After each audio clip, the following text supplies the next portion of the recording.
માળિયા મિયાણામાં bogus ખેડૂત ખાતેદાર પ્રકરણમાં તલાટી મંત્રીના હસ્તાક્ષરના નમૂના લેતી સીઆઈડી મોરબી જેલ હવાલે.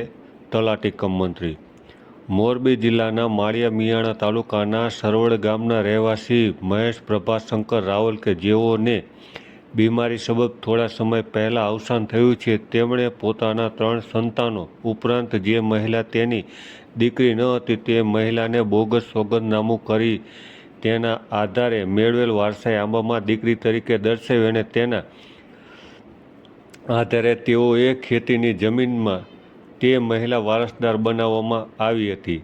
જે બાબતે માળિયા મિયાણા તાલુકા પોલીસ સ્ટેશન ખાતે મહેશ પ્રભાશંકર રાવલ સહિતનાઓ સામે સરવડ ગામના હાલના તલાટી મંત્રી દ્વારા ફરિયાદ દાખલ કરવામાં આવી હતી, જેની તપાસ રાજકોટ ગ્રામ્ય સીઆઈડીના પીઆઈ કે જાડેજા ચલાવી રહ્યા છે. તેમના દ્વારા આ ગુનામાં બોગસ વારસાઈ આંબો બનાવી આપનારા સરવડ ગામના તત્કાલીન તલાટી મંત્રી ભરત દેવજીભાઈ ખોખર રહે મોરબીવાળાની આરોપી તરીકે ધરપકડ કરવામાં આવી તેને માળિયા મિયાણા કોર્ટમાં રજૂ કરી તેના રિમાન્ડ મેળવવામાં આવ્યા હતા. જે રિમાન્ડ પૂર્ણ થતાં આજે તપાસનીશ અધિકારી દ્વારા આરોપીને માળિયાની કોર્ટમાં રજૂ કરીને કોર્ટના આદેશથી આરોપીને મોરબીની જેલ હવાલે કરવામાં આવ્યો છે.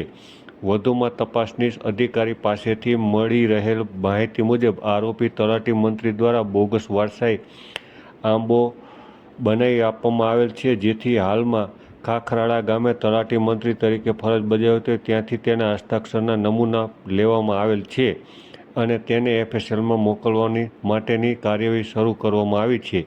તેમજ આ ગુનામાં બીજા આરોપીઓ સંડોવાયેલા હોય તેને પકડવા માટે કાર્યવાહી શરૂ કરી દેવામાં આવી છે. આમ ચકચારી માળિયા મિયાણા બોગસ ખેડૂત ખાતેદાર પ્રકરણમાં તલાટી કમ મંત્રીના હસ્તાક્ષરના નમૂના લઈને જેલ હવાલે કરવામાં આવ્યા છે.